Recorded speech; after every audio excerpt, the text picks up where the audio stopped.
सर्व देशबांधवांना प्रजासत्ताक दिनाच्या हार्दिक शुभेच्छा। सन्माननीय व्यासपीठावरील असलेले उपस्थित मान्यवर यांना वंदन करून मी माझ्या भाषणाला सुरुवात करते। कित्येक लढे लढुनी कित्येक बलिदान देऊनी, कित्येक लढे लढुनी कित्येक बलिदान देऊनी, त्यांच्या प्राणांचे बलिदान देऊनी शेवटी अखेरीस स्वातंत्र्य आपल्या पदरी पडले। मित्रांनो, स्वतंत्र असते तरी काय या शब्दाचा अर्थ ते समजू शकतात ज्यांनी कधी पारतंत्र्य पाहिले आहे, जो कधी गुलामीत राहिला आहे। मित्रांनो, भारत, इंडिया, हिंदुस्थान ही नावं जरी तोंडावर आली तरी रक्त सळसळायला लागतं आणि मान अभिमानाने उंचावते, अभिमानाने उंचावते। हा तिरंगा जेव्हा आपल्या समोर फडकत असतो ना, तेव्हा आपली देशभक्ती व आदर्श पाहण्यासारखाच असतो। किसी ने खूब कहा है कि हम जान के दुश्मन को भी जान कहते हैं, कि हम जान के दुश्मन को भी जान कहते हैं, मोहब्बत के इसी मिट्टी को हिंदुस्तान कहते हैं, मोहब्बत के इसी मिट्टी को हिंदुस्तान कहते हैं। मित्रांनो, भारताला सोन्याची चिडिया म्हटलं जातं, का बरं? कारण आपल्या भारत देशासारखा समृद्ध शेती प्रधान कृषी प्रधान देश त्या काळी तर नव्हता। म्हणूनच तर इंग्रजांना भारताबाहेर पाऊल टाकणं जड जात असावं। 26 जानेवारी 1950 ला आपला भारत देश प्रजासत्ताक झाला, पण कुणापासून? इंग्रजांपासून। पण धर्मभेदापासून नाही, जातीभेदापासून, स्त्री पुरुष भेदापासून नाही। यासाठी अनेक नेत्यांनी, समाजसेवकांनी खूप प्रयत्न केले या भारतात सुराज्यात बदलण्यासाठी। पण खंत याची वाटते की कार्य अजूनही पूर्णत्वास आले नाही।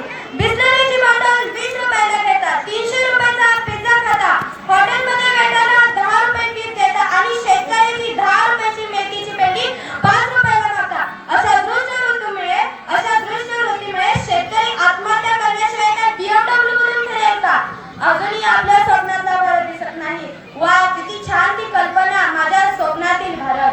कसा असेल माझ्या स्वप्नातील भारत? चरित्र संपन्न आणि नीतिमत्ता असलेल्या साक्षात देशभक्तांचा देश असेल। कसा आहे माझ्या स्वप्नातील भारत? स्त्रियांना अनमोल श्रेष्ठत्व असे आपण म्हणतो आणि याच भारतात स्त्रियांवर अत्याचार, बलात्कार, क्रूरपणाची परिसीमा घटली आहे।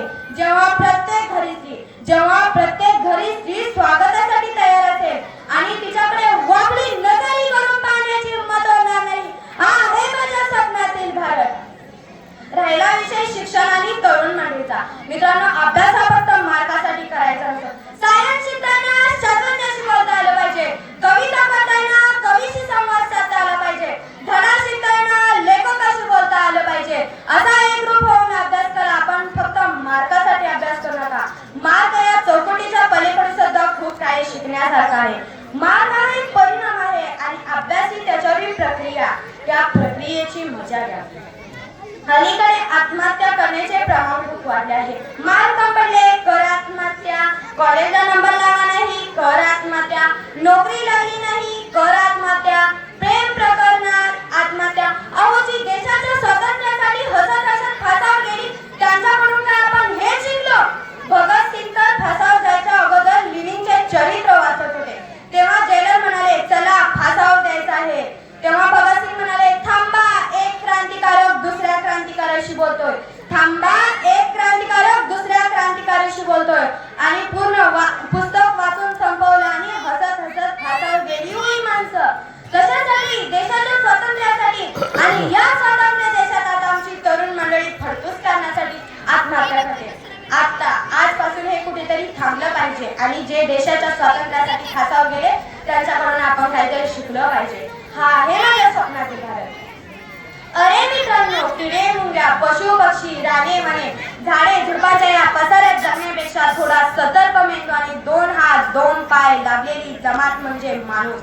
आहार, भय, निद्रा, मैथून या 4 गोष्टी पशु पक्षी करतात, पण ज्याच्याकडे 5वी विचार करण्याची शक्ती आहे ना, तो माणूस। माकडाची शेती केली, तो चालू लागला, तो पळू लागला। त्याच्या बुद्धीची धार एवढी की तो चंद्रावर पोहोचला, तो मंगळावर पोहोचला। त्यानं अथांग समुद्र काबीज केला, त्यानं नद्या अडवल्या, त्यानं जंगलं ताब्यात घेतली आणि इतर खरा घोळ झाला। जशी त्यानं जंगलं ताब्यात घेतली, त्याच्या मनातील हिरवळ कमी झाली, त्यानं पाखराचे संसार उद्ध्वस्त केले। त्यानं समुद्र काबीज केला, पण त्याच्या मनात एक संकुचित डबकं तयार झालं। त्यानं नद्या अडवल्या,